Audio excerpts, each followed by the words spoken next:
இருந்தவனமாக தலை தாழ்த்தி ஜெயிப்பான். அன்பை நல்ல ஆண்டவரே, பரலோகத்தின் தந்தையே, இந்த பரிசுத்த நாளுக்காக, மகிமையின் நாளுக்காக, மீட்பின் நாளுக்காக, குருத்தோலை ஞாயிற்காக உமக்கு நன்றி சோத்திரம். 7000 ஆண்டுகளுக்கு முன்பாக நீர் எருசலேம் வீதி வழியாக பவனியாக எருசலேமுக்குள் பிரவேசித்திருப்பான். அதை நினைவு கூறும்படியாக இந்த நாட்களிலும் கூட நாங்களும் ராஜாவே பவனியாக வந்து உம்முடைய ஆலயத்துக்குள் பிரவேசித்தோம். அதற்காக உமக்கு நன்றி சோத்திரம். அப்படிப்பட்ட கிருபைகளை இந்த நாளிலும் எங்களுக்கு தந்தபடி நாளே நாங்கள் உமக்கு நன்றி சோத்திரம். உண்மை சுமக்கிற கழுதையாக இந்த நாளில் நாங்கள் பவனியாக வந்து உம்முடைய ஆலயத்துக்குள் பிரவேசிக்க கிருபை செய்தேன். அதற்காக உமக்கு நன்றி சோத்திரம். நன்றியோடு துதிக்கிறோம். இப்பொழுதும் கூட உம்முடைய வார்த்தையின் ராஜாவே சோத்திரம் அப்பா, வார்த்தையின் கிருபைகளையும் வார்த்தையின் ஆசீர்வாதத்தையும் வார்த்தையின் வல்லமையும் நாங்கள் பெற்றுக்கொள்ள இந்த வேளையினுடைய பாதத்தில் அமர்ந்திருக்கிறோம் அப்பா. நோக்கி பார்க்கிறோம் அப்பா. நீர்தாமே எங்களை போசியும் அப்பா. ராஜா, இந்த வார்த்தையின் ராஜாவே சோத்திரம் அப்பா, கிருபைகளை எங்களுக்கு தார். இந்த வார்த்தையின் வல்லமையினாலே எங்களை நிரப்பும். இந்த வார்த்தை ராஜா வெறுமையாக அல்ல, எங்களிலே கிரியை செய்ய, இந்த வார்த்தை எங்களிலே பலன் கொள்ள, இந்த வார்த்தையின் மூலமாக நாங்கள் புதிய பலன்களையும் புதிய கிருபைகளையும் நித்திய ராஜ்யத்துக்குரிய வல்லமையும் பெற்றுக்கொள்ளத்தக்கதான கிருபைகளை நிரப்பும் அப்பா. அப்படிப்பட்ட வல்லமையினால் எங்களை நிரப்பும் அப்பா. தடைகளெல்லாம் நீக்கி போடும் அப்பா. தடைகளை நீக்கி போடும். பேசுகிற அடியினை மறைத்துக்கொள்ளும். உங்களுடைய நாமத்தை மகிமைப்படுத்தும். மீட்பர் இயேசு கிறிஸ்து பாதம் பணிந்து கெஞ்சி மன்றாடுகிறோம். ஜீவனுள்ள நல்ல பிதாவே. இன்றைய நாளிலும் கொடுக்கப்பட்ட தலைப்பு உட்பிரவேசிக்கும் சமாதான அரசர். உட்பிரவேசிக்கும் சமாதான அரசர். உட்பிரவேசிக்கும் 7000 ஆண்டுகளுக்கு முன்பாக இயேசு கிறிஸ்து பவனியாக எருசலேமுக்குள் என்ன செய்தார்? உட்பிரவேசித்தார். எருசலேம் தேவாலயத்துக்குள் என்ன செய்தார்? பிரவேசித்தார். அது வரைக்கும் தேவாலயத்துக்கு போக இல்லையா? என்னாலும் போயிட்டு தான் இருந்தார், அப்படிதானே? ஆனாலும் அதுதான் இது புனித வாரம் என்று சொல்கிறோம். அவர் பாடுபடுவதற்கு முன்பாக பஸ்காவை நினைவு கூறும்படியாக இந்த நாளிலும் கூட தான் எதற்காக இந்த உலகத்தில் வந்தோமோ அதை நிறைவேற்றுகிறார். அந்த பாத்திரத்தில், பிதா கொடுத்த பாத்திரத்தில் அவர் பானம் பண்ண போகிறார். தன்னையே இந்த உலகத்திற்கு என்ன செய்ய போகிறார்? அர்ப்பணிக்க போகிறார். அதை நினைவு கூறும்படியாக தேவலோக ஆடாக இந்த உலகத்தில் எதற்காக வந்தாரோ தன் ஜீவனை கொடுக்கும்படியாக மறிக்கும்படியாக அவர் என்ன செய்தார்? வந்தார். அதை நினைவு கூறும்படியாக இந்த நாளிலும் கூட பவனியாக எருசலேம் நகருக்குள் தேவாலயத்துக்குள் அவர் என்ன செய்தார்? பிரவேசிக்கிறார். அப்படி அவர் பிரவேசிக்கும் பொழுது அவர் எதில் ஏறி சென்றார்? கழுதையும் கழுதை குட்டியாகிய மரி என்று சொல்லப்பட்டிருக்கிறது. அதில் ஏறி என்ன செய்தார்? குதிரையில் ஏறி சென்றார். யுத்தத்திற்கு சொல்கிறவர்கள் என்று அர்த்தம். கழுதையில் ஏறி சென்றால் சமாதானம் பண்ண வருகிறார் என்று அர்த்தம். இது சமாதான பிரபு. சமாதானம் பண்ணுவதற்காகவே வந்தார். தேவனுக்கும் மனிதனுக்கும் உறவு அற்று போய்விட்டது. அந்த உறவை சீர்படுத்தி மனிதனை தேவனோடு, தன்னை படைத்த கர்த்தரோடு, தேவாதி தேவனோடு சமாதானம் பண்ணுவதற்காகவே இந்த உலகத்தில் சமாதான கர்த்தராக என்ன செய்தார்? வந்தார். எனவே இப்பொழுதும் சமாதான பிரபுவாக அவர் இந்த நாளில் கூட எருசலேம் தேவாலயத்துக்குள் இதே போல ஒரு 2000 ஆண்டுகளுக்கு முன்பாக பவனியாக என்ன செய்தார்? உட்பிரவேசித்தார். உட்பிரவேசிக்கும் பொழுது அங்கே நாம் பார்க்கிறோம், ஜனங்கள் ஆர்ப்பரிக்கிறார்கள். ஜனங்கள் நினைக்கிறார்கள் ஆர்ப்பரிக்க. இந்த வசனம் எங்கே? இயேசு கிறிஸ்து பிறப்பதற்கு முன்பாகவே சகரியா தீர்க்கதரிசி செய்திருக்கிறார். சகரியா 9ஆம் அதிகாரம் 9வது வசனம், சீயோன் குமாரத்தியே மிகவும் களிகூறு, எருசலேம் குமாரத்தியே கெம்பீரி, உன் ராஜா உன்னிடத்தில் வருகிறார். அவர் நீதி உள்ளவரும் இரட்சிக்கிறவரும் தாழ்மை உள்ளவரும் கழுதையின் மேலும் கழுதை குட்டியாகிய மரியின் மேலும் ஏறி வருகிறமாய் இருக்கிறார். உட்பிரவேசிக்கிறார். சீயோன் குமாரத்தியே மிகவும் களிகூறு.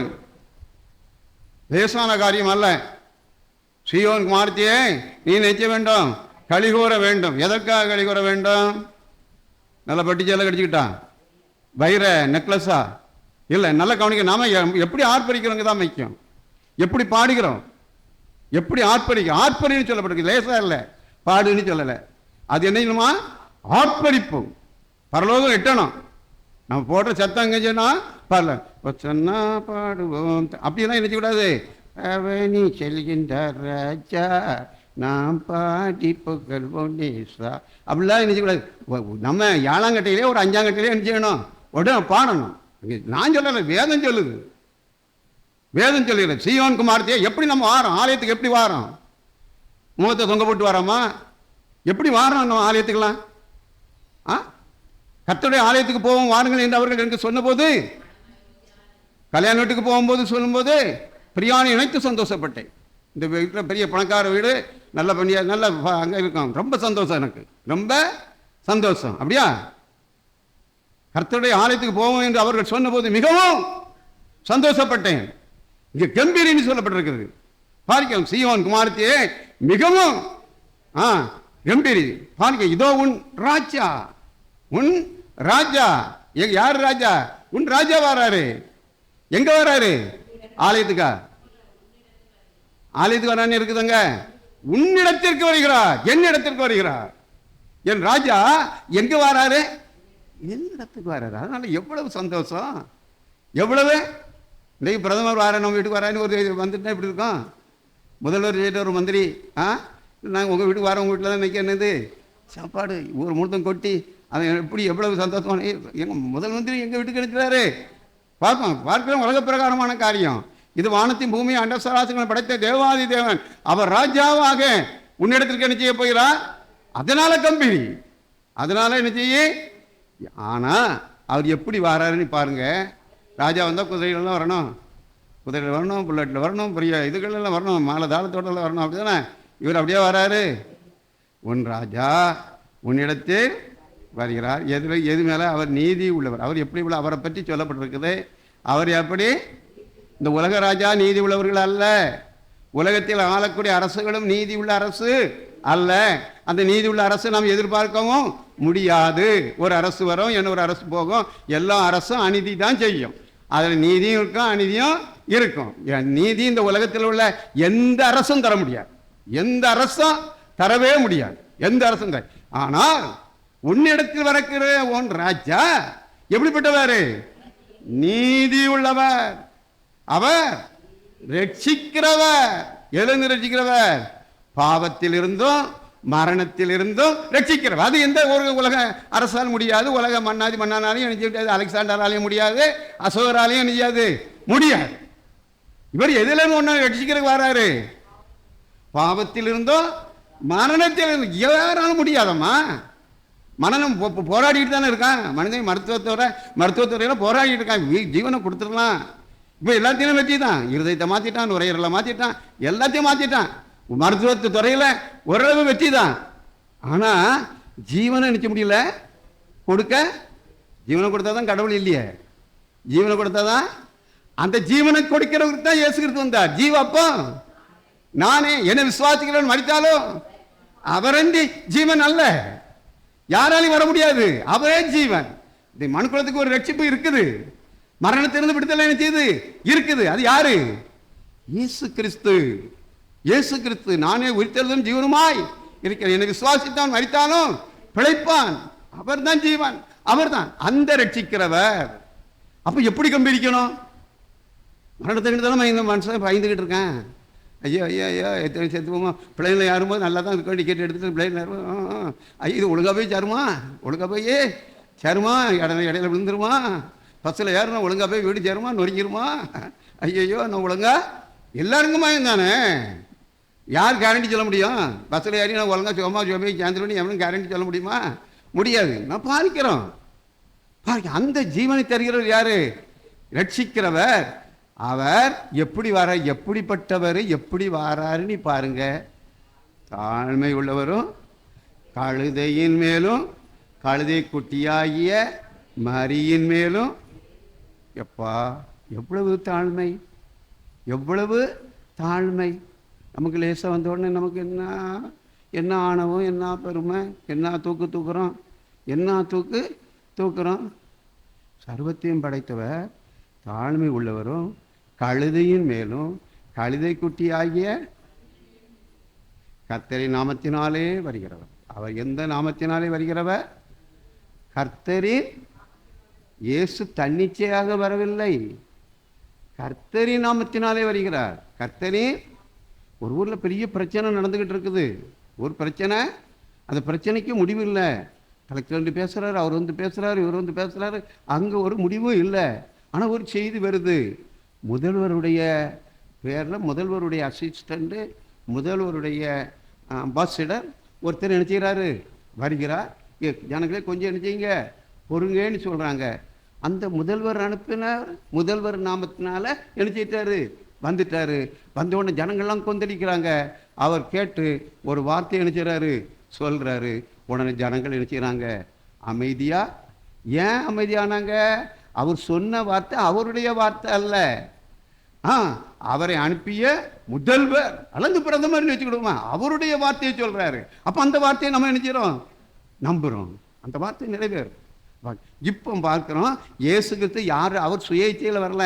அவர் எந்த நாமத்தினால வந்தாரா? கர்த்தரின் நாமத்தினால் வானத்தையும் பூமி உண்டாக்கின பிதாவினுடைய நாமத்தினாலே வருகிறார். பிதாவினுடைய நாமத்தினாலே வருகிறார். இவர் தேவனால் அனுப்பப்பட்டவர். இவர் தேவனால் அனுப்பப்பட்டவர். அவர் தான் இந்த நாட்களில் கூட அந்த சமாதான பிரபு எங்கே வருகிறார்? எருசலேமுக்குள் அங்கே பவனியாக வருகிறார். எதற்காக அங்கே வருகிறார் நாம் பார்க்கிறோம்.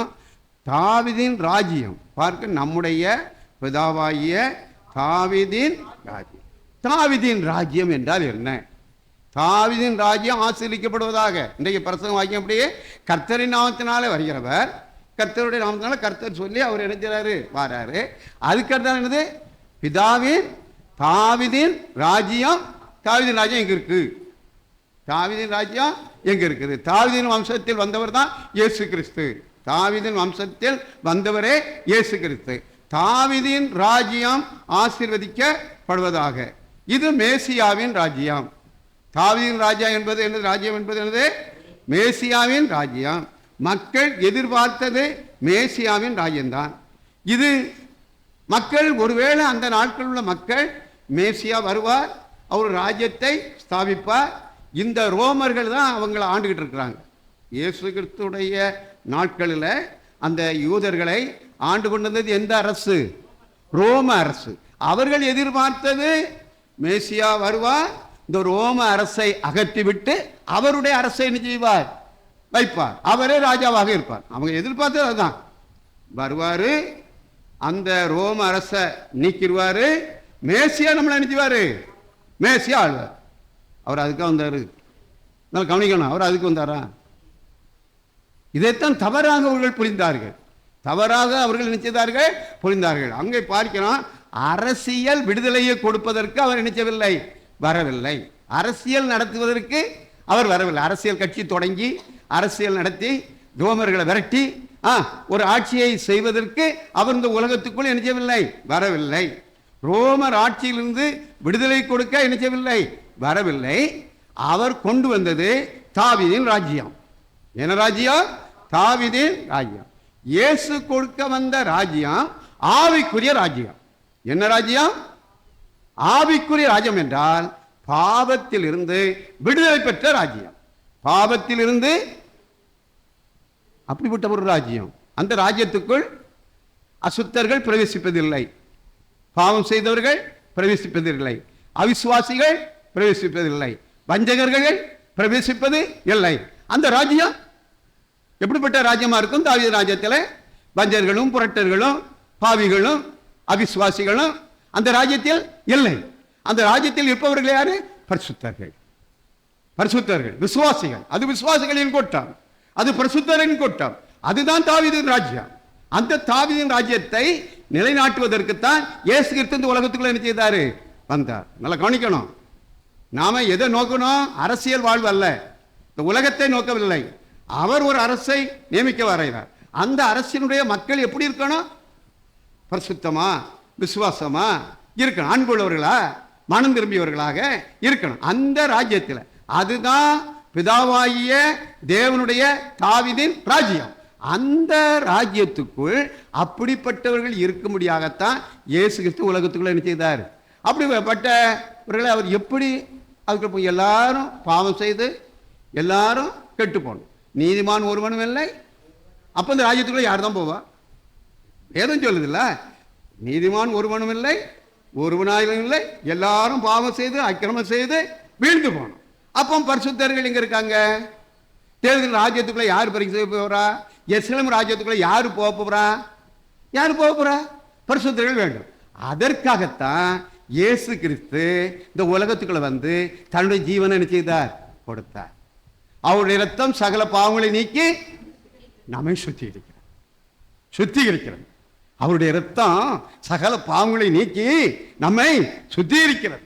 வானத்துக்கும் பூமிக்கும் எவ்வளவு தூரமோ அவ்வளவு தூரமா அவர் நம்முடைய பாவங்களை நம்ம விட்டு நீக்கினார். மேற்கும் கிழக்கும் எவ்வளவு தூரமோ அவ்வளவு தூரமா அவர் நம்முடைய பாவங்களை நம்ம விட்டு நீக்கிறார். நம்முடைய பாவங்களை சமுத்திரத்தின் ஆழத்திலே போட்டு விட்டார் என்றால் நம்மை கழுவி சுத்தப்படுத்தி நம்மை அவர் நித்திய ராஜ்யத்துக்கென்று, பரலோக ராஜ்யத்துக்கென்று, அந்த தாவீதின் ராஜ்யத்துக்கென்று ஆயத்தப்படுத்துவதற்காகத்தான் இயேசு கிறிஸ்து இந்த உலகத்துக்குள்ள என்ன செய்தார்? அவர் உன் ராஜா உன்னிடத்தில் வருகிறார். உன் ராஜா உன்கிட்ட எதுக்கு வர்றாருன்னா உன்னை கழுவி சுத்திகரிப்பதற்காக, உன்னை மீட்பதற்காக, இந்த பாவத்திலிருந்து என்ன செய்வதற்காக. அதுதான் ராஜா. இந்த ராஜா எப்படிப்பட்டவரா? நம்மை பாவத்திலிருந்து மீட்கிறவர், அக்கிரமத்திலிருந்து மீட்கிறவர், மரணத்திலிருந்து மீட்கிறவர், ஜீவனை கொடுக்கிறவர், நித்திய ஜீவனை கொடுக்கக்கூடிய ஒரு ராஜா, நித்திய ஜீவனை கொடுக்கக்கூடிய ராஜா. இந்த ராஜாவை இந்த நாட்களிலும் கூட அவருடைய ராஜ்யம் உட்பிரவேசிக்கிறார். எங்கே பிரவேசிக்கிறார்?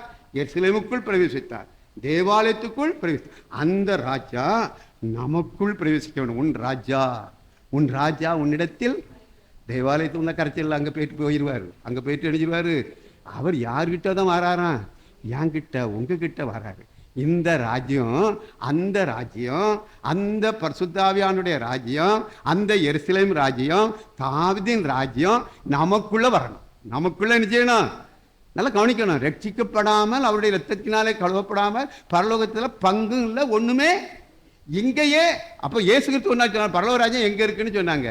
அது உங்ககிட்ட தான் இருக்குன்னார். பரலோக ராஜ்யம் அங்கேயும் இங்கேயும். பரலோக ராஜ்யம் எங்க இருக்குது? மேலையா இருக்கு. அது இருந்துட்டு போட்டு, அது நினைச்சிட்டு போட்டோம், இருந்துட்டு போட்டோம். அங்க இங்கெல்லாம் இல்லை. பரலோக ராஜ்யம் எங்க இருக்குது? உங்களுக்குள் இருக்கிறது. பரலோக ராஜ்யம் நமக்குள்ள பரலோக ராஜ்யம் இருக்கா? அப்பதான் உட்பிரவேசிப்பா. நம்ம நல்லா கவனிக்கணும். இது கதை இல்லை, கதை இல்லை. ஒரு பிரசங்கன்னா இப்படி கேட்டுட்டு போகக்கூடிய ஒரு இது இல்லை. இந்த வேத வசனங்கள் நம்ம வாழ்க்கைக்குள்ள வரணும். நம்ம கேட்குறோம், கேட்டுட்டு விட்டுட்டு, இது நம்ம வாழ்க்கைக்குள்ள வரணும். இயேசு உட்பிரவேசிக்கிறாருன்னா உண்மையாகவே என் இருதயத்துக்குள்ள அவர் என்ன செய்யணும்? பிரவேசிக்கணும். மகிமையின் ராஜா உட்பிரவேசிப்பார். வாசல்களே உங்கள் தலைகளை உயர்த்துங்கள், அநாதி கதவுகளை உயருங்கள். மகிமையின் ராஜா உட்பிரவேசிப்பார். இருதயத்தை உயர்த்துங்க, இருதயத்தை கிழிங்க. கிழிச்சாதான் அவர் உள்ளுக்குள்ள நினைச்ச முடியும், வர முடியும்.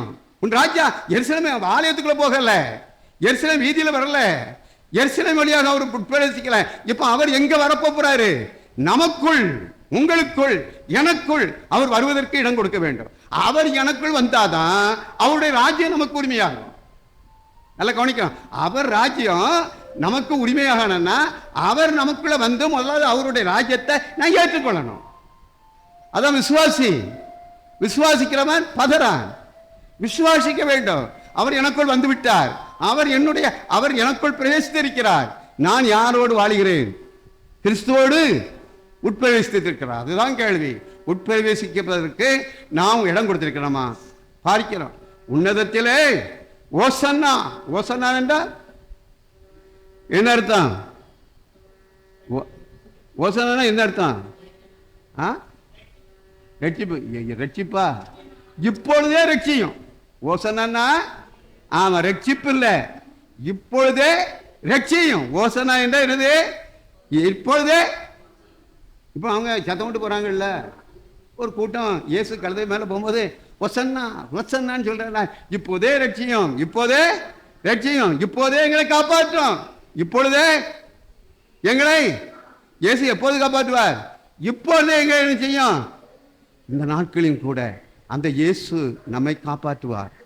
அந்த இயேசுக்கு நான் இடம் கொடுத்திருந்தா அவர் நம்மை காப்பாற்றுவார். எப்போ காப்பாற்றுவார்?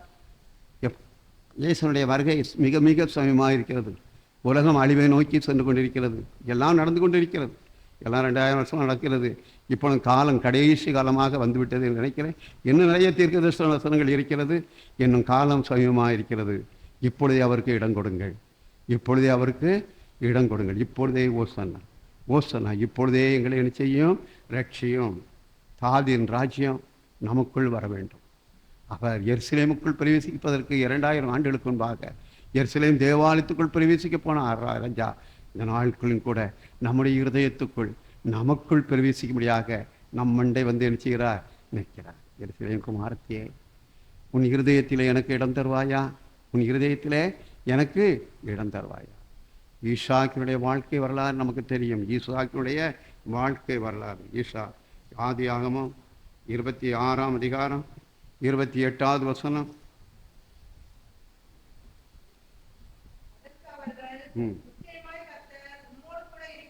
நிச்சயமாய் கர்த்தர் உம்மோடு கூட. இதுதான் தேவனுடைய ராஜ்யம். இதுதான் நல்லா கவனிங்க. யாருக்கிட்ட தேவனுடைய ராஜ்யம் இருக்குன்னு அவங்க கண்டாங்களாம். ஈசா நம்ம வாழ்க்கை அதான். நம்ம வாழ்க்கை எப்படியோ வாழ்ந்துக்கிட்டு இருக்கக்கூடாது. எப்படியோ வாழ்ந்தால் மூச்சு போனால் போச்சு. மூச்சு போனால் இப்போ போட்டு மண்ணெளி போய் வச்சுருவாங்க. நியாய தீர்ப்பில் எங்கேயோ இருப்போம், அவ்வளோதான். வசனத்தை கேட்டும் பிரயோஜனம் கிடையாது. கிறிஸ்தவ பேர் வச்சும் பிரயோஜனம், ஞானசானம் பெற்று திடப்படுத்தல் பெற்று ஒரு பிரயோஜனமும் கிடையாது. ஒரு பிரயோஜனமும் கிடையாது. மற்றவங்க மாதிரி தான் நம்மளும் போயிடுவோம். கிறிஸ்தவ வாழ்க்கை என்பது வேற, கிறிஸ்தவ வாழ்க்கை என்பது வேற. நான் பார்க்கிறோம், அங்கே ஒரு கூட்டம் வருது. பெலிஸ்தருடைய ராஜா யார்? அபிமெலேக்கும் அவனுடைய சிநேகிதனும் யாரை தேடி வராங்க? ஈசாக்கை தேடி அனுப்புறாங்க, வராங்க. எதுக்காக வந்தாங்கன்னு சொன்னா, அங்கே அபிமெலேக்கு இடத்துல தான் ஈசாக்கு இருந்தான். ஈசாக்கு விதை விதைத்தான், 100 மடங்கு அவனுக்கு பலன் கிடைத்தது. வேற வேற ஈசாக்கு விருத்தி ஆனான். இது யாருக்கு பொறாமை ஆகிவிட்டது? அபிமெலேக்குக்கும் அவனுடைய ஆட்களுக்கும் பொறாமை ஆகிவிட்டது. இவன் இந்த இடத்தில் இருந்தால் நம்மை மேற்கொண்டு அவனே ராஜாவா ஆகிடுவான். அவனே என்ன செய்வான்? அதனால இவனை இந்த இடத்தை விட்டு அடிச்சிடணும், விரட்டிடணும்னு சொல்லி விரட்டிட்டாங்க. அப்போ விரட்டும் போது தான் நடக்குது. கொஞ்சம் தூரத்தில் போனான், அங்கே ஒரு துறவை தோண்டினான், தண்ணியை கண்டான். அவங்க ஆட்கள் அங்கே போயிட்டான். ஏய் இது எங்க? அது அவன் ஆபிரகாமுடைய ஊற்று தான். ஏய் இது எங்களுடைய ஊற்று, நீங்க நினைச்சக்கூடாது. அவன் சரியாப்பா எடுத்துக்க போ அப்படி சொல்லி அடுத்த இடத்துக்கு நினைச்சான், போறான். 2வது இடத்துல போய் ஊற்றி தோண்டனா இந்த இடத்தை பாதிக்கலாம். அங்கேயும் தண்ணீரை கண்டான், அங்கேயும் இந்த ஆட்கள் நினைச்சிட்டான், போயிட்டான், விரட்டிட்டான். அங்கிருந்து விரட்டினான். அவன் அப்படி விட்டுட்டு சரி போ, லேசான காரியமா இதில் அந்த நான் இப்போ ஜேசிபி வச்சா தோண்டினா கிறுக்கிறுன்னு தோண்டிட்டா தலை போகிறதுக்கு போயிட்டு ஒரு அரை மணி நேரத்தில் தோண்டிட்டு போயிருமோ? ஆட்களை வச்சு, வேலையாட்களை வச்சு எவ்வளவு கஷ்டப்பட்டு அதை தோண்டி தண்ணீரை காண்பதற்கு எவ்வளவு கஷ்டம். இந்த இடத்துல தோண்டா தண்ணி இருக்காது, அந்த இடத்துல தோண்டா தண்ணி இருக்காது.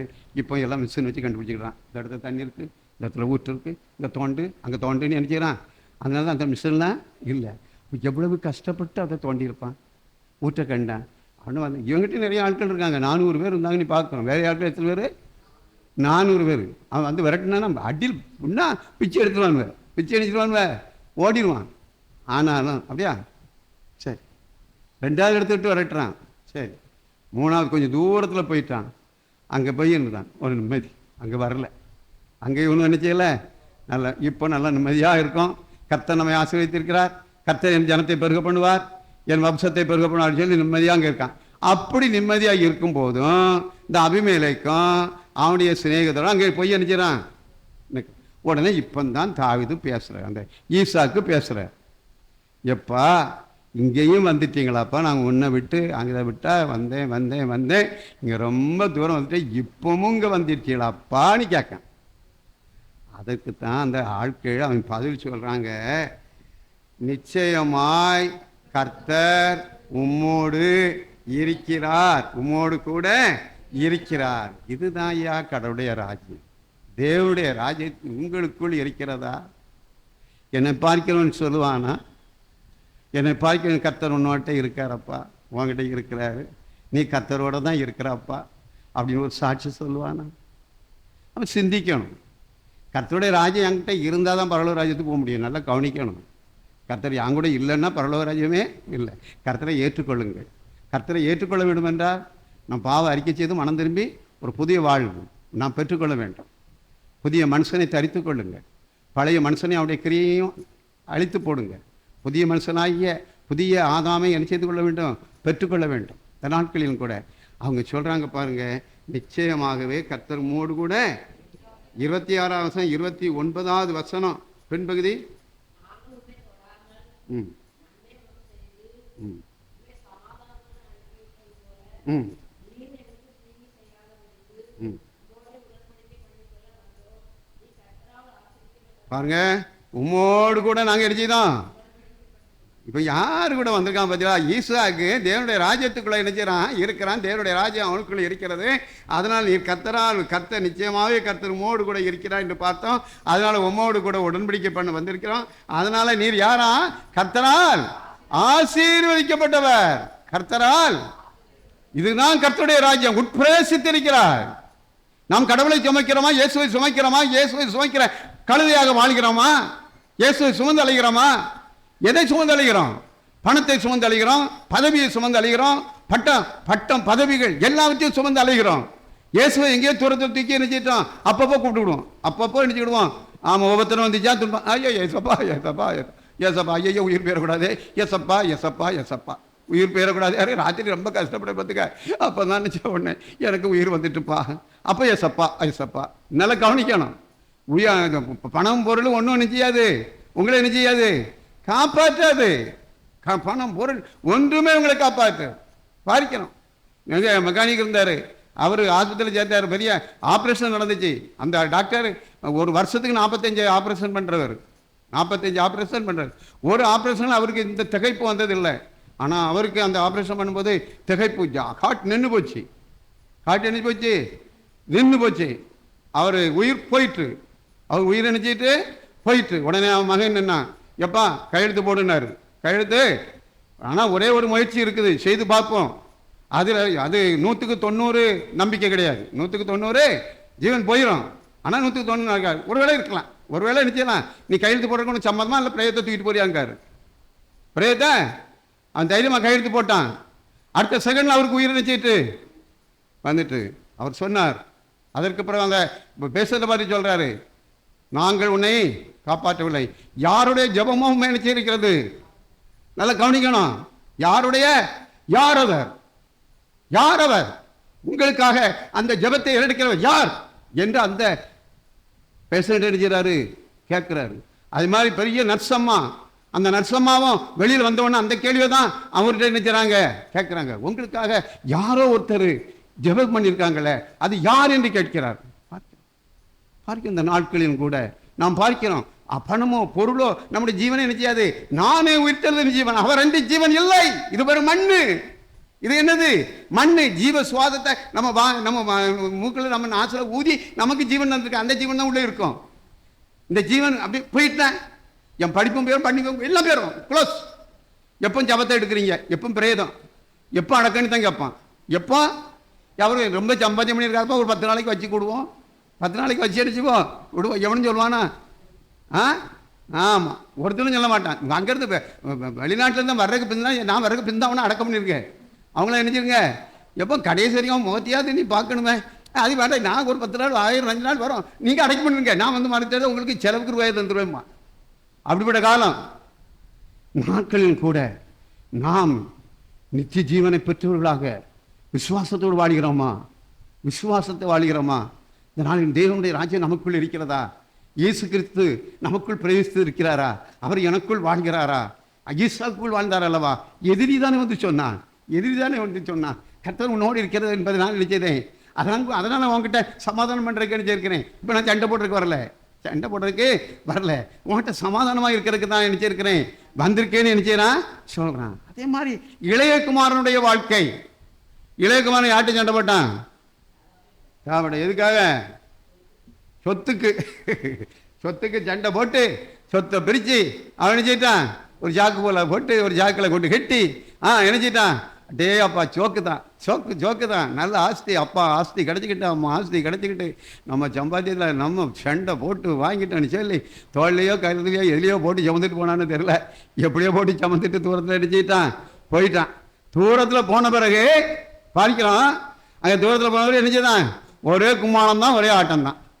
கும்மாளமும் ஒரே ஆட்டம் தான். ஆட்டம் நல்லா போட்டிருக்கான், கும்மாளம் போட்டிருக்கான், ஆட்டம் போட்டான். ஆட்டம் எது வரைக்கும் இருந்துச்சு? சாக்குக்குள்ளே பணம் இருக்க வரைக்கும் இருந்துச்சு. பணம் குறைஞ்சி போச்சு, ஆட்டம் முடிஞ்சு. ஆட்டம் முடிஞ்சு அவன் கூட இருந்தவனும் விட்டுட்டு ஓடிட்டான். ஒரு உதவி ஜீவருக்கு ஒரு வரும். இப்போ எங்கே போகிறான்? இப்போ எங்கே போகிறான்? கடைசியில் அவன் எங்கே போய் நின்னான்? பந்தி மேய்க்க போகிறான். அவன் என்ன செய்ய போகிறான்? பந்தி மேய்க்கிறதுக்கு போயிட்டான். அடிமை, அடிமை வாழ்வு. பந்தி மேய்க்க போனவங்க சோட்டுக்கு கோட்டும் சோட்டுமா விட்டு பந்தி மேய்க்க விடுவான். ஆப் சட்டை, இந்த ஆப் டவுசர், எனது ஆப் டவுசர் தான் விடணும், அதான் அடிமை. அப்படி ஆப் டவுசர் போட்டு தான் உடையிட எல்லாத்தையும் உறிஞ்சி பந்தி மேய்க்க கொண்டு போட்டுட்டான். பந்தி மேய்க்க விட்டானாவது அவன் கொஞ்சம் சாப்பாடு கொடுத்தாவது அனுப்புனானா? அதுவும் அனுப்பலை. பட்னியாக தான் கிடந்து பந்தி அனுப்பிச்சிருக்கான், மேய்ச்சிருக்கான். பார்க்கிறோம்ல, பந்திக்கு போடும் தவிட்டினாலே தன்னுடைய வயிற்றை பசியை ஆற்ற மனதாக இருந்தான். ஆனால் அதையும் அவனுக்கு அவன் கொடுக்கவில்லைன்னா என்ன அர்த்தம்? அந்த பந்திக்கு போட தவிடையா தின்னுறான்னு வாயாளி வச்சிருக்கான். முதலாளி பின்னால் நின்றுக்கிட்டு எட்டிக்கிட்டு மேய்ச்சிட்டான். எட்டிக்கிட்டு அதுக்கு அர்த்தம் தானே, எல்லாம் நம்ம பண்ணிக்கு போடுறதுக்கு தவிர்த்து தந்தானா, நீ திங்கிறதுக்கு தவிர்த்து தந்தானா? இப்பொழுது புத்தி, நம்மளும் அதே கதை தான். நம்ம புத்தி தெளிவோடு இருக்கணும். கிறிஸ்தவர்கள்னா என்ன தெளிவோடு இருக்கணும்? என்ன தெளிவு? புத்தி தெளிவோடு இருக்கமா? நல்ல கவனிங்க. நான் வேற கதையெல்லாம் இருக்கல, அவன் கெட்டகுமான் கதை இயேசு கிறிஸ்து சொன்னார், அது ஓமை தான், சொல்லிட்டு போயிட்டாரு. நான் புத்தி தெளிஞ்சிருக்கேனா? புத்தி தெரிஞ்சாதான் நமக்குள்ள வர முடியும். உட்பிரவேசிப்பார், அவர் நமக்குள் உட்பிரவேசிப்பார். உட்பிரவேசிக்கணும் என்ன செய்யணும்? புத்தி தெளியணும். புத்தி தெளியணும், உட்பிரவேசிக்க மாட்டாரு. உட்பிரவேசிக்கவே நல்ல கவனிங்க. இயேசு ராஜா வந்தாரு, அவர் எருசலேமுக்குள்ள போனாராங்க 2000 ஆண்டுக்கு அந்த கதை முடிஞ்சு போச்சு. அந்த கதை நினைச்சு போச்சு. இன்றைக்கு இயேசு கிறிஸ்து நம்ம கிட்ட வருகிறார், முன்னிடத்தில் வருகிறார். நான் உனக்குள்ள பிரவேசிக்கணும்னு சொல்றார். இதயத்தை இருதயத்தை தா மகளை தர தர தரங்காரு. புத்தி தெரிஞ்சாதான் திறக்க முடியும். புத்தி தெரிஞ்சாதான். இது வரைக்கும் பூட்டிக்கிட்டான். அப்பாவுக்கு இடம் கொடுக்காம, கடவுளுடைய ராஜ்யத்துக்கு இடம் கொடுக்காம, அப்பாவும் வேண்டாம், அவனுடைய கட்டளையும் வேண்டாம், அவனுக்கு கீழ்ப்படியவே அவர் அதை செய்ய இதை செய்யும் பாரு, இதை செய்ய மாட்டாங்க பாரு, அதெல்லாம் வேணுமா? நியாயம் சுயத்துக்கு போயிட்டான். இப்போ அங்கே பந்திக்கு போடுற தவுள் கூட அவனுக்கு என்ன செய்யல, கிடைக்கல. அப்போ உடனே நிச்சயம் போச்சு, புத்தி தெளிந்தது. புத்தி தெளிஞ்ச உடனே அவனுக்கு இப்பதான் புத்தி வருது. என்ன நினைச்சான்? நான் என்னொரு இவர்கிட்ட இருந்தா பந்தி மேய்ச்சி, நல்லா கவனிக்கணும், இவர்கிட்ட இருந்தா பந்தி மேய்ச்சி தவிடும் தர மாட்டாரு, மிதி போடணும். என்னொரு வீட்டில் போயாவது பந்தி மேய்க்கலாமே, என்னொரு நல்ல பணக்காரனை பார்ப்போம், என்னொரு நல்ல முதலாளியை பார்ப்போம்னு அவன் நினைச்சான். புத்தி தெளிகிறது அதான், அப்படித்தானே? இவன் புத்தி எப்படி தெரிஞ்சிச்சு பார்த்தீங்களா? என் தகப்பன் வீட்டுக்கு நான் இன்னைக்கு கூப்பிடுறேன். நல்லா கவனிக்கணும். அப்பா கிட்ட நான் போனா என் அப்பாவை எனக்குள்ள வரணும். நல்லா கவனிக்கணும். என்னை படைத்த ஆண்டவர், என்னை சிருஷ்டித்த ஆண்டவர் எனக்குள் வர வேண்டும். என்னை சிருஷ்டித்த ஆண்டவர் எனக்குள் வர வேண்டும். அதுதான் புத்தி தெளிவு. வேற எங்கேயும் போலாம், பழைக்கலாம். இந்த முதலாளி இல்லைன்னா இந்த எஜமான் என்னோட எஜமான் வீட்டுக்கு அவன் நினைச்சிருக்கலாம், போயிருக்கலாம். புத்தி தெளிஞ்ச எங்க வந்தான்? தகப்ப வீட்டுக்கு வரான். தகப்ப கிட்ட வரணும், பிரவேசிக்கணும். ஏசப்பா கிட்ட வரணும், அவர் பிரவேசிக்கணும். அதுக்கு முன்னால அவன் செஞ்சான், தகப்பனே பரத்துக்கு விரதமாகவும் உமக்கு முன்பாகவும் பாவம் செய்தேன், இனிமேல் உடைய குமாரன் என்று சொல்லப்படுவதற்கு நான் பாத்திரம் அல்ல. உங்களுடைய வீட்டில் கூலிக்காரனா நினைச்சுக்கணும். இப்படி சொல்லுவேன், புத்தி தெரிஞ்சிருக்கு. இப்படி சொல்லுவேன், இப்படி சொல்லுவேன் அப்படின்னு தான் புத்தி அணிச்சிருக்கு. இப்ப எங்க வாராரு? அப்பா வீட்டுக்குள்ள பிரவேசிக்கிறதுக்கு வாரார். அப்பா வீட்டுக்கு அப்படித்தானே, எங்கேயோ இருந்துட்டு அப்பா வீட்டுக்குள்ள பிரவேசிக்கிறதுக்கு வார. அப்பா வீட்டுக்குள்ள பிரவேசிக்கணும்னா இப்படி இப்படி இப்படி இப்படி சொன்னா அவரு டப்ப டப்ப டப்பர்னு நினைச்சிருவாரு, எடுத்துருவாரு. அப்படி நினைச்சிட்டு வாரான். அப்பா அதுக்கு மேல இறக்கணுவர். அப்பா ஏதான் இயேசு கிறிஸ்து இரக்கத்தில் ஐஸ்வர்யம் உள்ளவர். இரக்கத்தில் அவர் நம்முடைய பாவங்களையும் அக்கிரமங்களையும் என்னையா சமுத்திரத்தின் ஆழத்தில் அதை நினைச்சு விட்டார். அதை கடந்த வாரம் சொன்னேன். நம்ம பாவத்தை அவர் மன்னிச்சிட்டாரு. நம்ம தான் நினச்சிக்கிட்டே இருப்போம். நம்ம தான் நினச்சிக்கிட்டே ஐயோ ஐயோ ஐயோ அந்த பாவம் செஞ்சேன், எந்த பாவம் செஞ்சா அதை தான் மன்னிச்சுட்டு கடலை ஆழத்தை சமுத்திரத்தில் போட்டுட்டேன்னு சொல்கிறாரு. அவரும் மறந்துட்டார பாரு. நீ ஏன் சுமந்துட்டு அலைகிறா? நீயா? அப்போ இவன் எங்கே வாரான்? நம்ம அப்பா கிட்ட போனால் நிச்சயமா மன்னிப்பு. உடனே பாருங்க, தூரத்தில் வரும்போதே உங்க அப்பா ஓடினாருன்னு பார்க்க, ஓட்டி தெருவில் போய் அவன் நினைச்சிட்டாரு. அப்படியே ஆவி கட்டி அரவணைச்சிட்டாரு. அவன் சொல்றதுக்குள்ளேயே இவரு, அவன் சொல்லி முடிக்கல, அதுக்குள்ளே இவரு அவன் உயர்ந்த வஸ்திரத்தை கொண்டு வாருங்கள், உயர்ந்த வஸ்திரத்தை கொண்டு வாருங்கள். பாருங்க, நல்ல குடிப்பாட்டி உயர்ந்த வஸ்திரம்லாம் வந்துட்டு, உயர்ந்த வஸ்திரம், அடிமையின் வஸ்திரத்தை தூக்கி தூரம் போடு. உயர்ந்த வஸ்திரம் இவன் கிடைக்கின்றான் தான், கிடைக்கணும் வந்தா இல்ல வந்துட்டு, கால்களுக்கு என்ன வந்துட்டு பாதரட்ச, கைகளுக்கு என்ன வந்துட்டு மோதிரம் உட்பிரவேசிப்பார். நாம் இந்த நாட்களிலும் கூட நாம் பார்க்கிறோம், இளைய குமாரன் புத்தி தெளிந்து அங்கே தகப்பனாரை மீண்டும் தேடி வந்தான். தந்தையின் வீட்டுக்கு வந்தான். அங்கே பரலோக ராஜ்யம் அவனுக்குள் என்ன செய்தது? அவனுக்குள் பரலோக ராஜ்யம் எப்படி வந்துச்சு? அடிமையின் வஸ்திரம் போயிற்று. அங்கே ஆனந்தம் உண்டாயிற்று, களிப்பு உண்டாயிற்று, பண்டிகையை அங்கே என்ன செய்கிறார்கள்? அவன் என் மகன் இவன் முன்னால் என்ன செய்தான்? செத்து போனான், இறந்தான், மீண்டும் உயிர்த்தான் இன்னிட்டு அந்த அவர் ரொம்ப மகிழ்ச்சியாக கொண்டாடுறது பார்க்கிறோம். இன்று நாட்களிலும் கூட நாம் இயேசு கிறிஸ்து மரியின் மீதும் கழுதை குட்டியாகிய மரியின் மீதும் பவனியாக போனார் என்று நாம் பார்க்கிறோம். அந்த நிகழ்வு இந்த நாட்களிலும் கூட எதற்காக என்றால் அவர் நமக்குள் வருவதற்காக. சியோன் குமார்த்தியே களிகூறு, உன் ராஜா உன்னிடத்தில் வருகிறார். அந்த ராஜா என்னிடத்தில் வந்திருக்கிறாரா? இந்த இளைய குமாரனுக்குள் வந்தது போல, ஈசாக்குக்குள் இருந்தது போல நமக்குள் அவர் வந்திருக்கிறாரா? அங்கே பார்க்கிறோம். எனக்குள் வருவாரா? நமக்குள் வருவாரா? சகைக்குள் பரலோக ராஜ்யம் வந்தது. சகைக்குள் பரலோக ராஜ்யம் வந்தது. எப்படி பரலோக ராஜ்யம் வந்தது? சகையும் ஆண்டவரை பார்க்க ஆசையாக இருந்தான், ஆலயத்துக்கு போக ஆசையாக இருக்கு, ஆலயத்துக்கு வர ஆசையாக இருக்கு, பைபிள் வாசிக்க ஆசையாக இருக்கு, பைபிள் வாசிக்க ஜெபம் பண்ண ஆசையாக இருந்துச்சு, ஜெபம் பண்ண ஆசையாக இருக்குது. அதே மாதிரி யாருக்கு ஒரு ஆசை இருந்துச்சு? சகைவுக்கு என்ன ஆசை இருந்து? ஆமாம், கேள்விப்பட்டிருக்கான். அங்கே அற்புதம் செஞ்சார், இங்கே அற்புதம் செஞ்சார், நிறைய பேர் சொன்னான். அவன் சகை வரி ஆஃபீஸர், டாக்ஸி ஆஃபீஸர், அவன் நிறைய பேர் கதை விட்டுருக்கான். கதை இல்லை, நடந்த சம்பவத்தை தான். அப்போ இந்த இயேசு ஒரு நாளாவது பார்த்துடணுமே, இப்படி அற்புதம்லாம் செய்துட்டு அலைகிறாரா, அது எப்படியாவது இந்த உங்கள் ஊருக்கு வந்துட்டாரு எவனாவது சொல்லியிருக்கான். அப்படியா? அவரை பார்க்கணும்னு சொல்லி அத்திமரத்தில் போய் ஏறிட்டான். அவன் கிட்டையானாக குள்ளனாக இருந்தபடினால நம்ம கூட்டத்தில் அவரை பார்க்க முடியாதுன்ட்டு அத்திமரத்தில் போய் என்ன செய்யிட்டான்? ஏறி நல்ல சம்பவம், தெரிஞ்ச சம்பவம் தானே. அப்போ வந்த உடனே இயேசு கிறிஸ்து என்ன செய்தார்? அத்திமரத்துக்கு அடியில் வந்து என்ன செய்யிட்டாரு? நின்றுட்டு எங்கட்டி பார்த்தாரு, அண்ணாந்து பார்த்து அவன் பேர் சொல்லி சகைவே. அவனுக்கு புத்தி தெளிஞ்சிச்சு. இவனுக்கு சகைனி கூப்பிட்ட உடனே புத்தி தெளிஞ்சிச்சு. சகைனி கூப்பிட்ட உடனேயே நல்லா கவனிக்கணும். சகைனி கூப்பிட்ட உடனேயே ஒழிச்சு கிடக்கும். இவர் பார்த்துட்டாரு, பரவாயில்ல, பார்த்ததும் பரவாயில்ல. ஏன் பேரை சொல்லி இவர் என்ன செய்கிறாரு? உண்மை பாருங்க, ஏன் பெரிய அற்புதம், லேசான காரியம் இல்லை, பெரிய அற்புதம். ஏன் பேரை சொல்லி கூப்பிடுறாரு? சடாரி இறங்கிட்டான். இறங்கினானே விழுந்தானே தெரியாது, எப்படி தான் இறங்கினான்னு நமக்கு என்ன செய்யாது. ஆமாம், இறங்கி வந்தான்.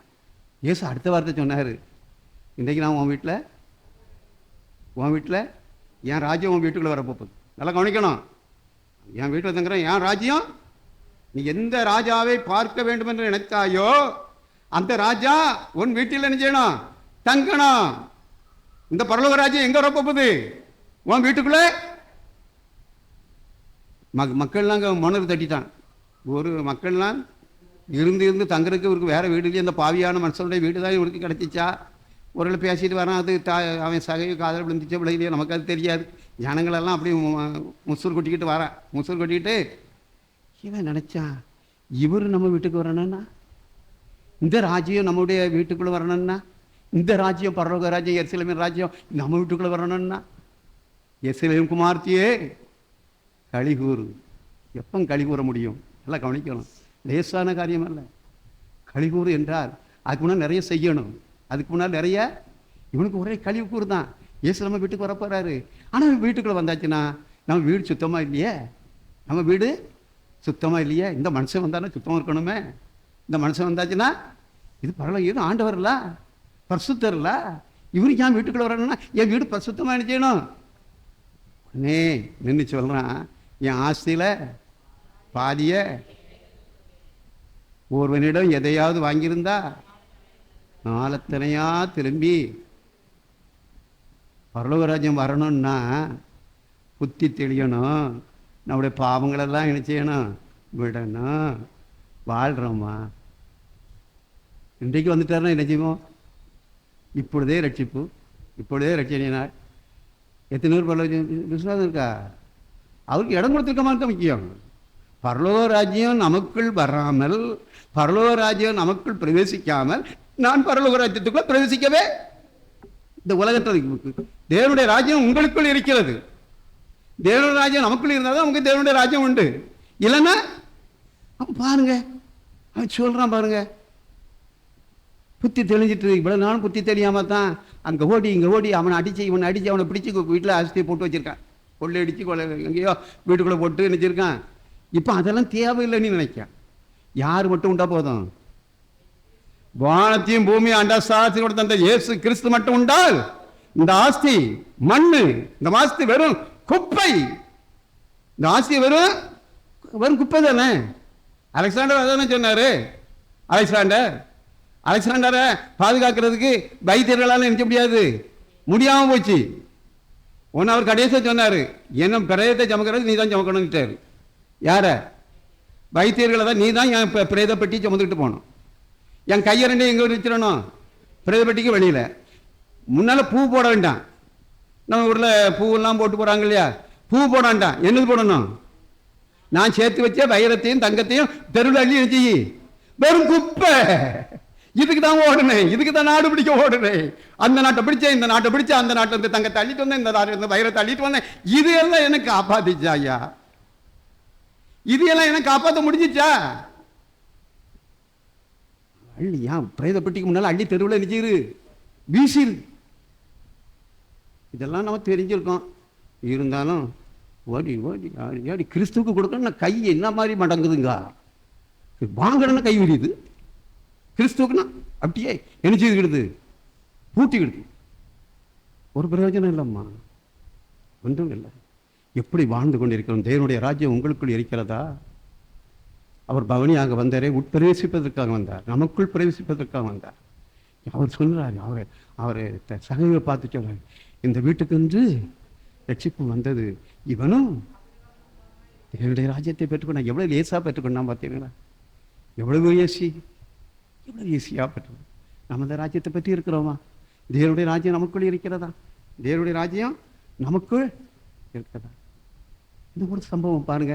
சிலுவை மரத்தில் யார் தொங்கிட்டு இருக்கிறா? 2 கல்லையும் தொங்குறான். ஒரு கல்லையும் சொல்கிறான், நீ கிறிஸ்துவானா என்னையும் இறக்கி விடும். இன்னொருத்தர் என்ன சொன்னான்? லூக்கா 23ஆம் அதிகாரத்தில் பார்க்கணும், 40-41. இன்னொரு கண்ணு என்ன சொன்னாங்க நல்லா பாருங்க. லூக்கா 23ஆம் அதிகாரம் 40-41 வசனம். நீ இந்த ஆக்கினைக்குட்பட்டவனா இருந்தோம் தேவனுக்கு பயப்படுறது இல்லையா? நாமோ நியாயப்படி தண்டிக்கப்படுகிறோம், நான் நடப்பித்தவைகளுக்கு தக்க பலனை பாருங்க. இதான் உணர்வு, இதான் தெரிந்த புத்தி. இதுதான் என்னது? இதுதான் என்ன புத்தி? ஆமா, இதுதான் தெரிந்த புத்தி. என்னொருத்தன் தெரிஞ்ச புத்தி இல்லாமல் தான் நடக்கான். என்ன ஒரு கண்ணே, ஆமா, என்ன திருட்டு புத்தி அவனை விட்டு போகலை. நல்லபடி என்ன 4 வீட்டில் கொள்ளடிக்கலாம்னு நினச்சாலும் நம்மளை சிலுவையில் கொண்டு தொங்க விட்டாமல் இருக்கான். அப்போ என்ன இறக்கி விட்டா இன்னும் 10 வீட்டில் என்ன செய்யலாம், கொள்ளடிக்கலாம்னு இருக்கான். அதை நீரும் இறக்கி போகிறோம், என்னையும் இறக்கி விடுங்க. இவன் சிலுவை மரத்தில் தொங்கிக்கிட்டு சிலுவை மரத்தை பிரசங்க பீடமாக மாற்றிக்கிட்டு அவன் சொல்கிறான், நீ இந்த ஆக்கினைக்குட்பட்டவனா இருந்தும் தேவனுக்கு பயப்படுறது இல்லையா? தேவனுக்கு பயப்படக்கூடிய பயம், அதான் தெரிந்த புத்தி, அதான் தெரிந்த. தேவனுக்கு பயப்படக்கூடிய பயம் இல்லையா? நாமோ நியாயப்படியா நமக்கு இந்த தண்டனை நம்ம சிலுவையில் தொங்குறோமே, இது நம்ம செய்த குற்றத்துக்கு கிடைச்சா தண்டனை சரிதான். இந்த அரசாங்கம் கொடுத்த தண்டனை சரிதான்.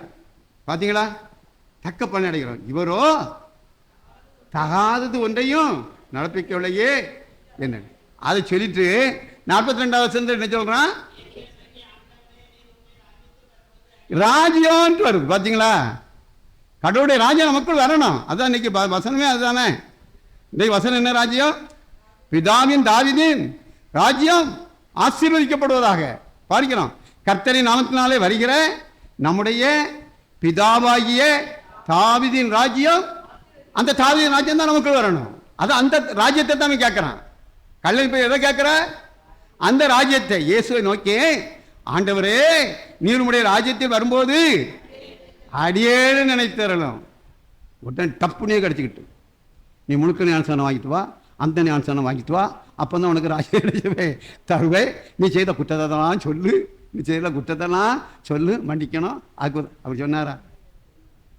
ஒரே வார்த்தை. அதான் அந்த இளைய மைந்தன் புத்தி தெரிஞ்சு வந்தோடனே ஓடி போய் அணைச்சிட்டாரு. வந்தா போதம்மா, அவர் உட்பிரவேசித்துவார். அவர் நம்மளை கொடுத்தா போதும். நம்மளை நினைச்சு தான் கொடுத்தோமா, மகனே மகளே உன் இதயத்தை எனக்கு நான் உட்பிரவேசிக்க வேண்டும். நான் நினைச்ச வேண்டாம் உட்பிரவேசிக்க. இன்றைக்கே நீ என்னுடன் கூட பரதேசியில் இருப்பாய். தேவனுடைய ராஜ்யத்தை அவன் பெற்றுக்கொண்டான். இந்த நாட்களிலும் கூட நாமும் ஈசாக்கை போல தேவனுடைய ராஜ்யத்தை பெற்றவர்களாக வாழ்கிறோமா? நாமும் இந்த நாட்களில் மனம் திரும்பிய மைந்தனை போல நாம் புத்தி தெளிந்து தேவனுடைய ராஜ்யத்தை பெற்றவர்களாக வாழ்கிறோமா? இந்த சகையை போல ஆபிரகாமின் குமாரனாக மாற்றப்பட்டிருக்கிறோமா? இந்த நாட்களுடைய இந்த கள்ளனை போல பரதீசின் ராஜ்யத்தை, பரலோக ராஜ்யத்தை நாம் பெற்றிருக்கிறோம். அந்த உலகத்தை எப்படி வாழ்ந்து கொண்டிருக்கிறோம்? எப்படியும் வாழலாம், எங்கும் போகலாம், பரலோக ராஜ்யம் நம்முடையது என்று கனவு கூட கண்டு விடாதீர்கள். இப்பொழுதே ரட்சணை நாள், இப்பொழுதே மனம் திரும்புங்கள், மனம் திரும்புங்கள். அவருடைய ராஜ்யத்துக்கு இடம் கொடுங்கள். அவருடைய ராஜ்யத்தை கிறிஸ்து நமக்குள் என்ன செய்ய வேண்டும்? வர வேண்டும். அவர் நமக்குள் உருவாக வேண்டும். அதான் பரிசுத்த பவுல் சொல்கிறார், கிறிஸ்து உங்களில் உருவாகுவதற்கு நான் கற்ப வேதனைப்படுகிறேன். அங்கே சபையும் பார்த்து அப்படி தான் சொன்னான்.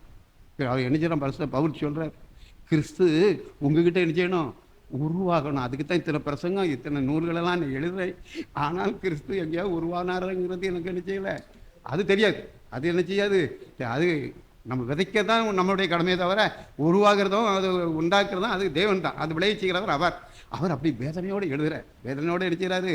இந்த நாட்களிலும் கூட நாமும் கூட இயேசுவின் ராஜ்யத்துக்கு நம்முடைய இருதயத்தை கொடுத்து அவர் உட்பிரவேசிப்பதற்கு நம்முடைய இருதயத்தை பரிசுத்தமாக்கி அவர் நமக்குள் வந்து அவருடைய ராஜ்யம் நமக்குள் இருக்கும் என்றால் நிச்சயமாகவே பரலோக ராஜ்யம் நம்முடையது. நிச்சயமாகவே பரலோக ராஜ்யத்தின் பலனையும் பரலோக ராஜ்யத்தின் ஆசீர்வாதத்தையும் பெற்று நீடுடி காலம், நித்திய காலம் அவரோடு கூட வாழலாம். அப்படிப்பட்ட கிருபையை தேவன் நாம் நம் அனைவருக்கும் தருவாராக.